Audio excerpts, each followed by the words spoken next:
Welcome back to the channel. Today's courtroom drama centers on James Walsh, a union pipefitter who stands before the judge once again after testing positive for cocaine. But here's the twist. James insists he's not addicted. The courtroom tension quickly escalates as his defense pleads for leniency, citing financial hardship, a lost home, and a pending rehab bed. Yet, the judge isn't buying it. You're about to see a heated exchange filled with frustration, denial, and one of the most brutally honest judicial takedowns we've seen in a while. Stay tuned, because by the end, you'll be questioning whether this was mercy denied or justice delivered. Would you give James another chance? Or is the judge right to finally draw the line? This is 23-367 and 23-970, James Walsh, violation of community control. Violation, positive urine screen, September 9 for cocaine. You understand that charge? Yes, sir.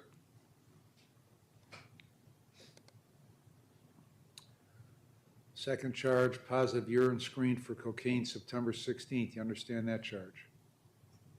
Yes, sir. Ms. Novotny? Your Honor, we're just asking for any leniency with regard to sentencing today. Previously, my client did admit to the violations in front of you.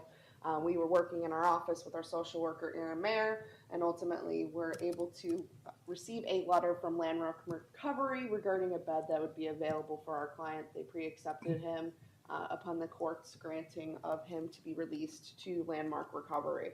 So I do have a letter documented, and I know we mentioned it in chambers with that respect.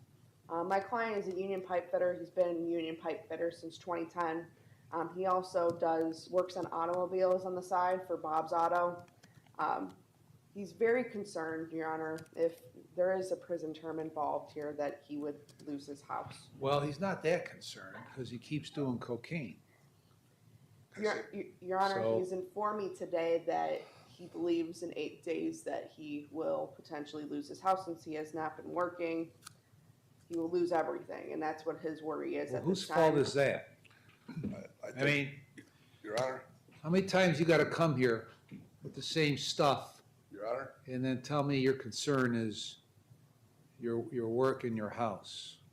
Your Honor, sir, What? can I elaborate? We haven't started yet, so there's nothing to elaborate on, so go ahead. I'm just being kind of slow. I'm really nervous to address you today. Why? You're very experienced at it. You keep coming here, so you don't have a problem, so you're used to it, so go ahead. Don't be nervous. It's hard to control, sir.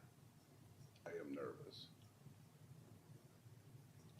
Since 1987, I took care of myself and worked hard.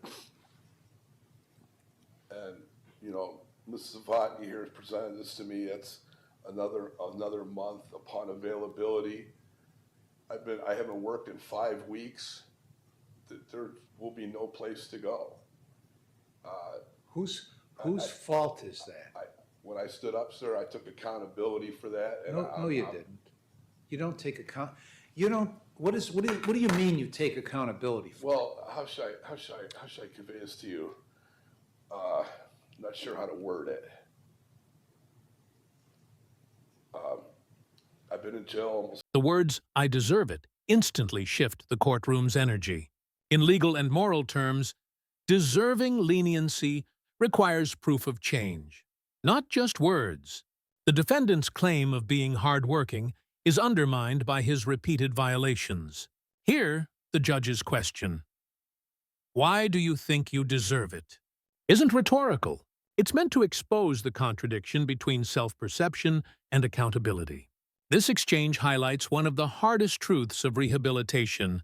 Good intentions don't erase repeated choices. 5 weeks. I learned my lesson by heart, mind, body, and soul. And I need another chance. I deserve it. I'm a good, hardworking citizen. What do you mean you deserve it? Sorry, sir? How do you conclude you deserve it? Well, because like I was starting to say to you, is that I'm a good, hardworking citizen. On the first year of probation, I went off the road twice. Excuse me. like I said a minute ago, I hate to be redundant, repetitive. I learned my lesson so bad. I had a lot of time to think about my actions and what I do. And I thought about my career and that, and I need a place to live. I don't have anybody. I'm by myself. My wife passed away some years back. I just need another chance. Why do you keep doing drugs? I don't want to say stupidity, and I don't want to say addiction either, because I was in here one time with you, and I said I'm not addicted to anything except cigarettes. I think I even got that beat now. I just timing and people, places, and things. Did they tell you to use that phrase over here or what? No, sir. Nobody told me to do anything. I'm talking to Judge O'Donnell. So, Nicole, what did he tell you with regard to this cocaine use? Well, essentially, he kept saying, no way, and then he said he was around people who use drugs, and then he kept saying, no way, and at that point I said, let's sit here in silence and wait for the deputies. Okay. This is the third time we've done this. I remember speaking with her. I'm just overwhelmed. And everything flashed in front of you. It's like, man, I drove a car. I'm not going back to work. Sometimes you're just out of timing of what to say. Okay. I wasn't trying to disrespect my probation Well, officer. it's not a matter of respect or disrespect. I mean, you can't tell the truth. Yes, I can, Well, you don't. I know you probably can, but you don't. sir. You've never told the truth since you've come in here. Okay? Now, if you're not addicted to drugs, then you've made a decision that you just want to keep doing it, regardless of the I consequences. don't want to keep doing it. Well, then why do you keep doing it? Like I said a few minutes ago, Your Honor, I was on probation 6 or 8 months. I went off track twice. I effed up. I know. I I know effed that. up. I know that. Okay. I know that because this is the same speech you give me every time you're here. I'm not giving you a speech. I'm just Okay. my. So I know you effed up. Okay.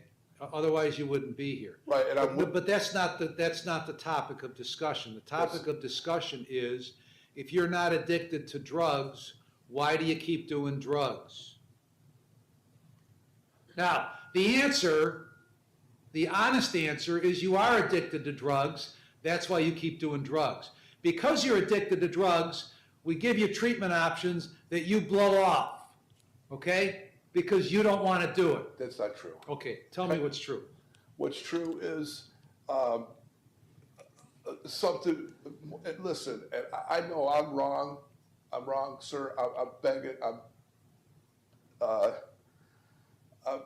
know I'm not here. You're not putting me to death or anything. I'm begging to keep my life above boards where I'm not homeless. I'm pleading with the court for some intensive outpatient. I'm just so I can work. Didn't you create the problem? Oh yes, sir. I admitted that twice. Yes. There's no question about that. Okay. Yes, sir. So what I'm supposed to do is ignore all the crap you've pulled since you've been on probation because you won't have. You can hear the fatigue in the judge's voice. For courts, repeat offenders with identical excuses create what's called recidivism fatigue. Judges hear hundreds of identical pleas. I've changed. I've learned my lesson. By this point, it's not about compassion. It's about credibility. When excuses become recycled, remorse loses its meaning. This is where the justice system stops negotiating with words and starts demanding results. Have a job when you're done. Is that what I'm supposed to do? I don't want. I mean, don't you keep using the same goddamn excuse every time you're here? The answer is yes, you do. I saw you one time before, sir. I'm human. I'm 54 years old. I just want to be able to take care of myself. I did almost 5 weeks in jail. I'm being repetitive. I learned my lesson, sir. If you want to take care of yourself, then why don't you take care of yourself? I am. No, you're not. Oh, okay. Otherwise, you wouldn't be standing here in the blue uniform. You're 100% right. Well, I am 100% right, but it doesn't take like a genius to figure out I'm right, right? Yes, sir. I mean, it's no great revelation, right? Yes, sir. Okay. You don't, you just, first of all, from the get-go here, you have insisted that you don't have a drug problem, yet you keep testing positive for drugs. So you do, whether, you just won't admit it, okay? So you're on probation. We give you the availability of treatment, and all you do is blow it off and keep using drugs. Sir, Yes? I'm not blowing off any treatment. I'm not. Then why are you here? I'm not really I'm not really sure that I understand. I'm not blowing this opportunity off for treatment. I just, what's going to happen is a bed's not even available yet. Okay, so. Did you catch that? The judge calls the rehab center a piece of crap. This raw moment reveals two things. First, the judge's frustration with ineffective treatment centers. And second, his belief that the defendant uses these programs as excuses rather than lifelines. In many states, rehab facilities become probation shields. Defendants mention them to appear compliant while avoiding prison time. But this judge? He's seen through it too many times. That facility is a piece of crap, okay? So that's not even an option.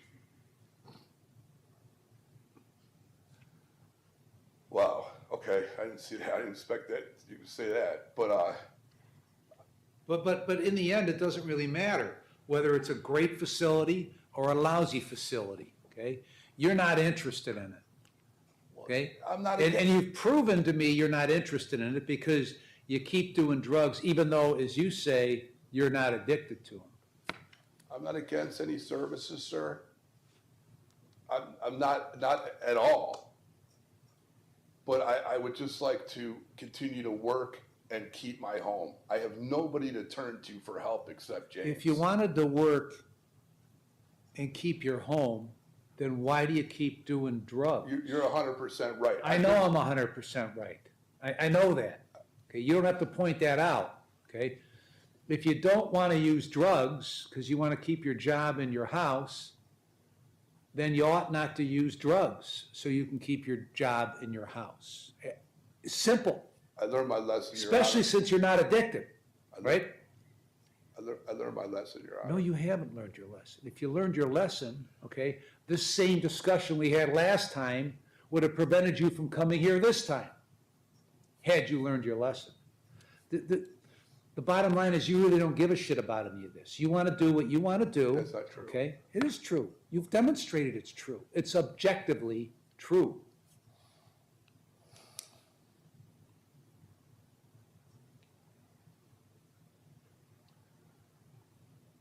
Give me another chance, Your Honor. Anything else you want to say? I don't believe what I needed to. Please, Your Honor, have mercy on me. Why don't you have mercy? You don't. I love myself. Otherwise, you wouldn't be here. And there it is, 6 months in prison. The judge's final decision shows zero tolerance for repeat violations and zero belief in the defendant's promises. In the end, this wasn't about punishment. It was about accountability. James had multiple chances, multiple warnings, and multiple excuses. What do you think? Was this sentence fair justice? Or could rehabilitation have worked if given one last time? If you found this case as shocking as we did, make sure to hit that like button, share your thoughts in the comments, and subscribe for more jaw-dropping courtroom breakdowns.